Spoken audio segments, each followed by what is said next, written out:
الحمدللہ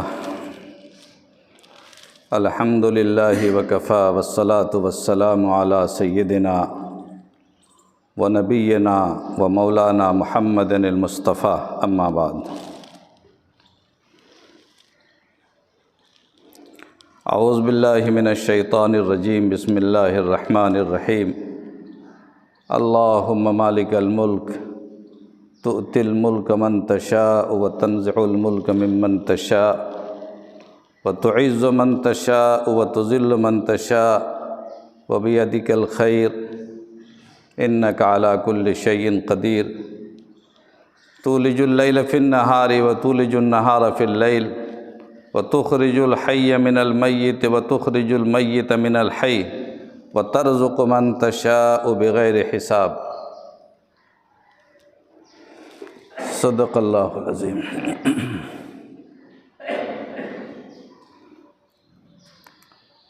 محترم بزرگوں اور بھائیوں اور عزیز دوستو، ملک میں جو حالات ہیں ہم سب کے سامنے، اور حالات کیا ہوں گے وہ اللہ کو معلوم۔ تیاریاں سب طرح کی ہو رہی ہیں، ملک کا سورج جو گردش میں ہے، ہماری ملت کے آسمان پر سیاسی لحاظ سے تاریکیاں چھائی ہوئی ہیں۔ ہم ہیں، مسلمان ہیں، جو خواب غفلت میں سوئے ہوئے کہ وطن کی فکر کر ناداں مصیبت آنے والی ہے، وطن کی فکر کر ناداں مصیبت آنے والی ہے، تیری بربادیوں کے مشورے ہیں آسمانوں میں۔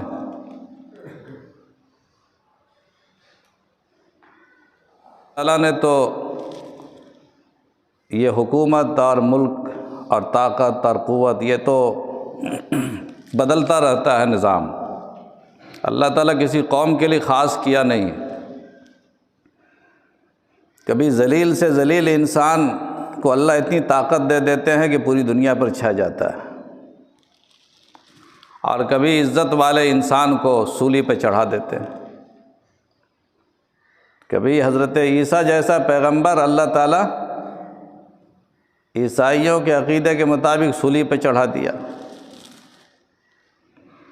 اور جنگل میں رہنے والی قوم، صحرائے گوبی،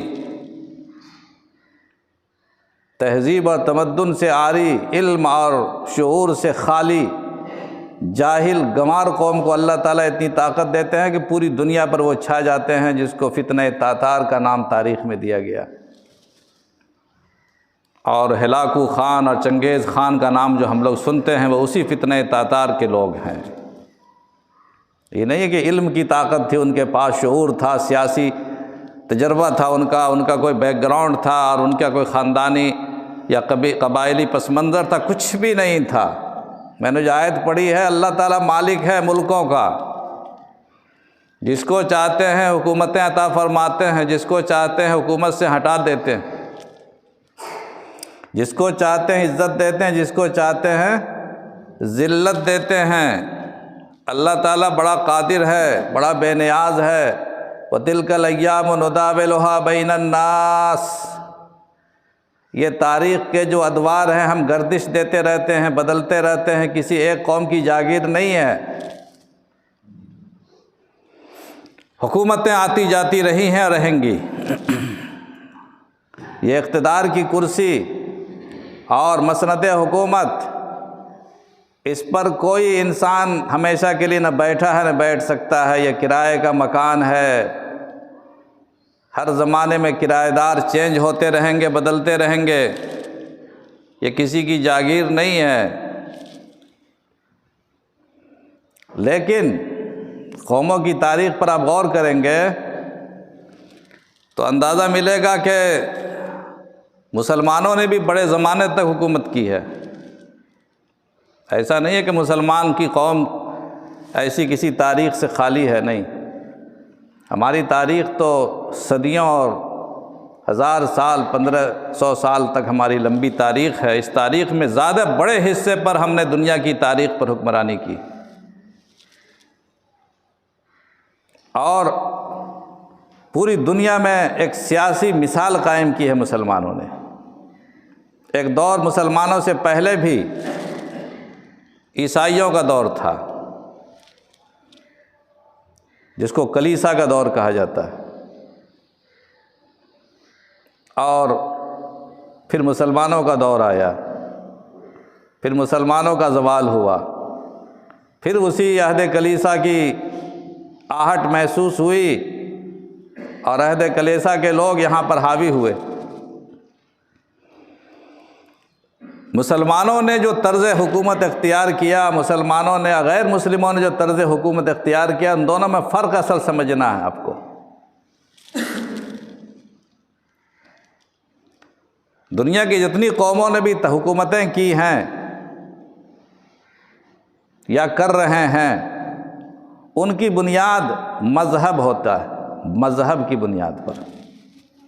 یہ لوگ مذہب کی بنیاد پر جمع ہوتے ہیں، مذہب کی بنیاد پر حکومت کرتے ہیں، دھرم کے نام پر حکومت کرتے ہیں، دھرم کے نام پر یہ لوگ اپنی طاقت کا جنون دکھلاتے ہیں، اپنی سلطنت بناتے ہیں۔ اسی لیے پہلے زمانے میں، جس کو ہم نے ابھی بتایا کہ عیسائیوں کا دور تھا، اب بڑی صلیبی جنگیں ہوئی ہیں اسلامی تاریخ میں، انسانی تاریخ میں، وہ سب کلیسا کا دور کہلاتا۔ کلیسا کہتے ہیں عبادت خانے کو، جیسے مندر، ہندو لوگ اپنے کو مندر بولتے ہیں، ہندوؤں کے عبادت خانے کو مندر بولا جاتا ہے، مسلمانوں کے عبادت خانے کو مسجد بولا جاتا ہے، عیسائیوں کے عبادت خانے کو کلیسا بولتے ہیں، انگریزی میں چرچ بولتے ہیں، اردو میں کلیسا بولتے ہیں۔ تو وہ دور عہد کلیسا تھا، کلیسا کا زمانہ۔ یہ کلیسا کا زمانہ کیا ہے؟ یعنی اپنے مذہب کو مسلط کرنا، اپنے دھرم کو بنیاد بنانا، اپنی سیاست کا ایشو بنانا، دھرم کے نام پر لوگوں کو جمع کرنا، اپنی طاقت کا جنون دکھلانا، اور جو اپنے دھرم کے علاوہ، اپنے مذہب کے علاوہ لوگ ہیں ان کو ستانا، ان کا نام و نشان مٹانا، ان کی تاریخ ختم کرنا، یہ ان کی بنیاد پہلے تھی عہد کلیسا میں۔ اسی لیے بہت زیادہ دن وہ نہیں چل سکے۔ دھرم کے نام پر جو سیاست کی جائے گی اور مذہب کے نام پر جو سیاست کی جائے گی، وہ بہت زیادہ دنوں چلنے والی نہیں ہے۔ اسلام اسلامی حکومت کا قائل ہے، لیکن اسلام اس کا قائل نہیں ہے کہ سارے شہریوں کو اسلام کو قبول کرنے کا پابند کر دیا جائے۔ اسلام کہتا ہے کہ قُلْ يَا أَيُّهَا الْكَافِرُونَ لَا أَعْبُدُ مَا تَعْبُدُونَ وَلَا أَنْتُمْ عَابِدُونَ مَا أَعْبُدُ وَلَا أَنَا عَابِدٌ مَا عَبَدتُّمْ، کہ تمہاری عبادت کا دائرہ الگ، ہماری عبادت کا دائرہ الگ، ہمارا عبادت خانہ الگ، تمہارا عبادت خانہ الگ۔ ہم عبادت کی زندگی میں، اپنے پوجا پاٹ میں اور اپنی نجی زندگی میں ہم تم سے کوئی چھیڑ چھاڑ نہیں کرتے۔ لکم دینکم ولی دین، تمہارے لیے تمہارا دین ہے اور ہمارے لیے ہمارا دین ہے۔ اور یہ آیت، یہ سورت نازل ہوئی تھی مکہ معظمہ میں، جب مسلمانوں کے پاس کچھ بھی نہیں تھا، مسلمان سیاسی طور پر مظلوم تھے، ان کی کوئی حکومت نہیں تھی، کوئی طاقت نہیں تھی، پسے جاتے تھے، پسائے جاتے تھے، لوٹے جاتے، لیکن اس زمانے میں بھی مسلمانوں نے اپنی مذہبی رواداری کو برقرار رکھا۔ آج جب اللہ تعالیٰ نے مسلمانوں کو طاقت عطا فرمائی، مدنی زندگی جس کو کہتے ہیں، اور حضور اکرم علیہ الصلاۃ والسلام نے اسلامی ریاست اور اسلامی سیاست کی بنیاد ڈالی، اسلامی اسٹیٹ قائم ہوا، اس موقع پر بھی قرآن نے یہ اعلان کیا کہ لا اکراہ فی الدین قد تبین الرشد من الغی، دین کے معاملے میں کوئی زبردستی نہیں ہے۔ دلائل کے ذریعے سے دین کو واضح کر دیا گیا ہے، ہماری تعلیمات آ چکی ہیں، اللہ کا دین واضح ہو چکا ہے، مگر زبردستی کسی کو منوایا نہیں جائے گا، تلوار کی طاقت سے یا بندوق کی گولیوں پر اس کو زبردستی اس سے کوئی بات منوائی نہیں جائے گی۔ لا اکراہ فی الدین۔ حضرت علی اپنے غلام سے زبردستی نہیں منوا سکے، حضرت عمر اپنے غلام اور اپنے نوکر سے اپنا دین نہیں منوا سکے، جبکہ ساری طاقت رکھتے تھے۔ حکومت کی بنیاد اسلام میں اور غیر مسلموں کے اسلامی طرز حکومت میں فرق یہ ہے، یاد رکھیے ہمیشہ، کہ ہماری بنیاد اسلامی حکمرانی کی بنیاد مذہب پر نہیں انسانیت پر ہے، اور اسلام کے علاوہ جتنی بھی حکومتیں دنیا میں تاریخ میں قائم ہوئی ہیں یا آج بھی جو قائم ہو رہی ہے، اس کی بنیاد انسانیت نہیں ہے بلکہ مذہب ہے، دھرم ہے۔ اسی لیے آج جو کہا جاتا ہے رام راج بنائیں گے، یہ کیا دھرم ہی تو ہے؟ مندر کے نام پر آج پورے ہندوستان کو متحد کرنے کی کوشش کی جا رہی کہ مندر کا افتتاح ہے، مندر ہم نے بنوا دیا۔ یہ نہیں کہتے کہ مسجد کو ہم نے شہید کروا دیا، جو مسجد ہماری قانونی مسجد تھی، جس کو عدالت نے تسلیم کیا ہے، ہندوستان کی سب سے بڑی عدالت نے، سب سے بڑے کورٹ نے جس کو تسلیم کیا ہے کہ وہاں پر کوئی مندر توڑا نہیں گیا تھا، کسی رام مندر کا وجود نہیں ہے وہاں کی بنیادوں میں، اور اس کورٹ نے اس کو بھی تسلیم کیا تھا کہ وہاں پر صدیوں سے مسجد بنی ہوئی ہے اور لوگ وہاں پر اپنی نماز پڑھتے آئے ہیں، اس کو تسلیم کیا ہے یہاں کی عدالت نے، ایک بہت بڑا ثبوت ہے۔ لیکن محض آستھا کی بنیاد پر، عقیدت کی بنیاد پر اور لوگوں کے اعتقادی جنون کی بنیاد پر فتنوں و فساد سے بچنے کے لیے اس عدالت نے یہ فیصلہ کیا کہ وہ زمین مسجد وہ ان کے حوالے کر دیا، مسلمانوں کو دوسری جگہ دے دیا۔ اس کا تذکرہ نہیں ہے، مندر کے نام پر لوگوں کو جمع کرنا ہے، رام راج بنانا ہے، ہندو راشٹر بنانا ہے، یہ سب کیا ہے؟ یہ سیاست کو مذہب کی بنیاد پر کرنا ہے۔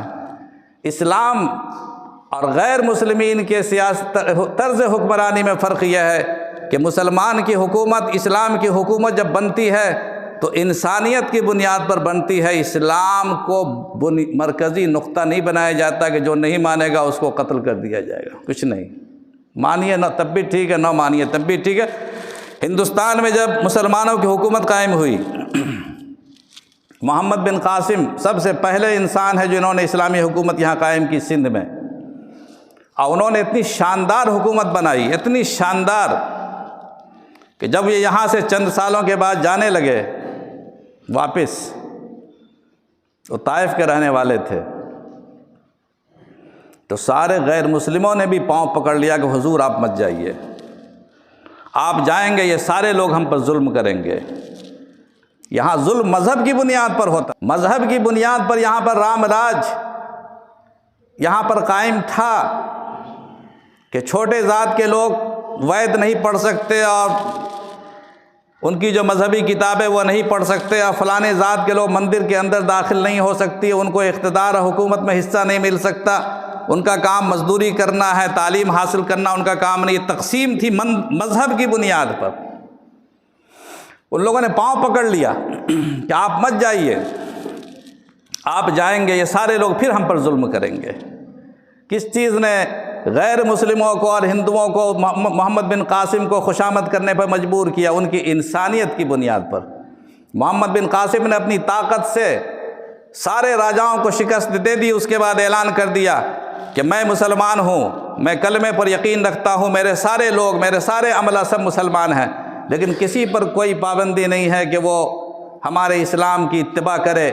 ہم اسلام کی دعوت دیتے ہیں، سمجھ میں آوے قبول کر لیجئے، نہ سمجھ میں آوے کوئی حرج نہیں ہے۔ لا اکراہ فی الدین، اور کسی کا کوئی حق مارا نہیں جائے گا، کسی کو اس کی شہریت سے محروم نہیں کیا جائے گا، کسی کو تعلیم سے، روزگار سے محروم نہیں کیا جائے گا، جس کے جو حقوق ہیں انسانیت کی بنیاد پر وہ سب کو حاصل ہوں گے۔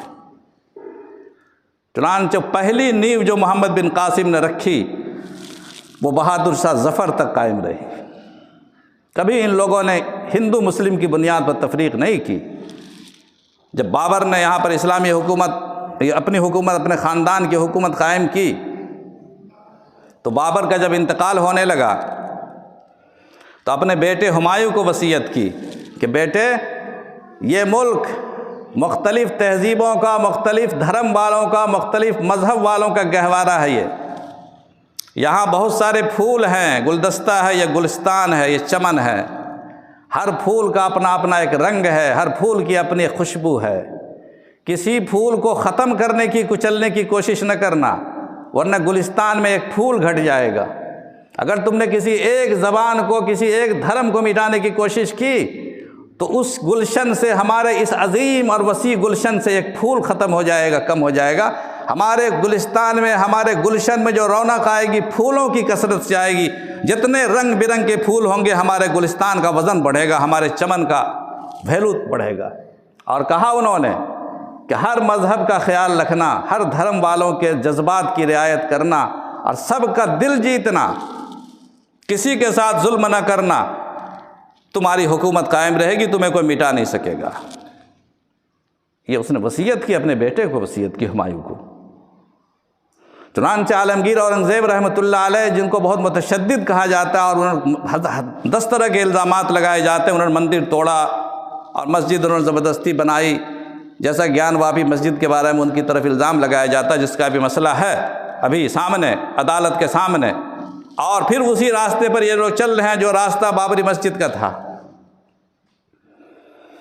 حضرت عالمگیر اورنگزیب رحمۃ اللہ علیہ کی ہسٹری پڑھیے، حکومت کے ریکارڈ میں محفوظ ہے، اس کو ہمارے خود ہندو بھائیوں نے، محققین نے اس کو، تاریخ فرامین کو، سارے دستاویزات کو انہوں نے آڈٹ کر کے چھاپ دیا ہے۔ میری کتاب قوانین عالم میں اسلامی قانون کے امتیاز میں نے بھی اس سارے فرامین کو اردو ترجمہ ہم نے شائع کیا کہ لوگ پڑھیں کہ اور عالمگیر اورنگزیب جس نے فتاوی عالمگیری کو مرتب کروایا، عالمگیر اورنگزیب جس نے اتنی بڑی حکومت کروائی جو کابل سے لے کر کے برما تک اس کا راج چلتا تھا، 50 سال سے زیادہ انہوں نے حکومت کی۔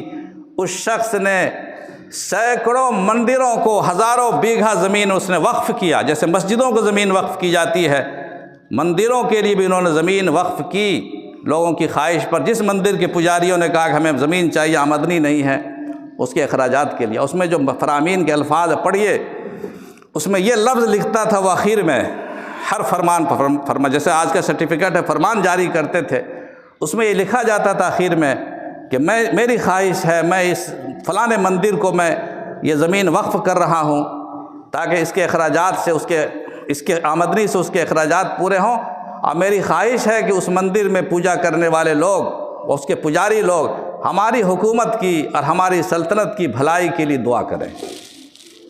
یہ اس کے الفاظ ہوتے تھے۔ دلوں کو جیتنا، جو دلوں کو فتح کر لے وہی فاتح زمانہ۔ مسلمانوں نے کبھی مذہب کے نام پر حکومت نہیں کی۔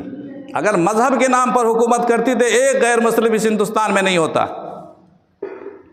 800 سال کی تاریخ میں جس قوم کو 800 سال تک اتنے لمبے اقتدار کا موقع ملا ہو، اگر وہ دھرم کے نام پر حکومت کرتے تھے ایک بھی مندر کا وجود نہیں ہوتا۔ جبکہ ہم نے ابھی گوالیار مجھے جانے کا موقع ملا تھا 4-5 مہینہ پہلے، تو گوالیار میں 900 سال پرانا، 1000 سال پرانا کتنے مندر موجود ہیں جو اس زمانے میں تعمیر ہوئے تھے اور آج بھی محفوظ ہے۔ سب توڑ دیے جاتے، ایک بھی قوم کا مسلم کے علاوہ کسی کا وجود نہ ہوتا۔ لیکن مسلمانوں نے اس ملک پر کبھی بھی دھرم، اس ملک پر نہیں، ساری دنیا میں صرف انسانیت کی بنیاد پر، یہ ہمارا امتیاز ہے۔ اسی لیے مسلمان ہی ایک واحد جماعت ہے جو پوری دنیا پر حکومت کر سکتی ہے۔ مسلمانوں کے علاوہ جتنے لوگوں نے بھی حکومتیں کی ہیں، اللہ نے موقع ان کو دیا ہے کرنے کا، چونکہ ہم نے بتایا آپ سے کہ حکومت اور اقتدار کسی کی جاگیر نہیں ہے۔ اللہ تعالیٰ بدلتے رہتے ہیں اس مسند پر بیٹھنے والوں کو، کرایہ دار آتے رہتے ہیں، جاتے رہیں گے، لیکن دیکھتا ہے کہ ان کا رویہ کیا ہے۔ مسلمانوں نے ہمیشہ انسانیت کی بنیاد پر قوموں کی خدمت کی ہے، ملکوں کی خدمت کی ہے، وطن کی خدمت کی ہے، کبھی انہوں نے وطن کے ساتھ غداری نہیں کی۔ جب وہ اس ملک میں آئے تو انہوں نے اس ملک کو سجایا، اس ملک کو بسایا، اس ملک کو آباد کیا، اس ملک کو لوٹ کر کے اپنے خزانے کو لوٹ کر کے اپنے خزانے کو جمع نہیں کیا۔ انگریز آئے تھے، انہوں نے پورے ہندوستان کو کھوکھلا کر دیا، یہاں کے تمام اثاثے، تمام سونا چاندی، تمام دستاویزات، تمام کاغذات اور تمام چیزیں کے لوٹ کر کے اپنے یہاں پہنچا دیا۔ آج بھی جو لوگ ہیں سب اپنی اپنی تجوریاں بھر رہے ہیں، چونکہ ان کی حکومت کی بنیاد مذہب ہے۔ جو ہمارے مذہب کا مخالف ہے وہ اس ملک کا شہری نہیں، وہ غدار ہے۔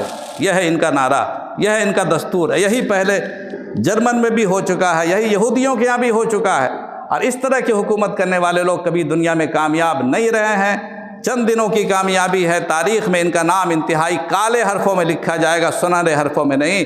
اس لیے اس فرق کو سمجھنا چاہیے کہ اسلامی طرز حکمرانی اور غیر اسلامی طرز حکمرانی میں کیا فرق ہے۔ اللہ تعالی ہمیں سمجھ نصیب فرمائے اور کہنے سے زیادہ اور سننے سے زیادہ عمل کی توفیق نصیب فرمائے۔ وآخر دعوانا ان الحمد للہ رب العالمین۔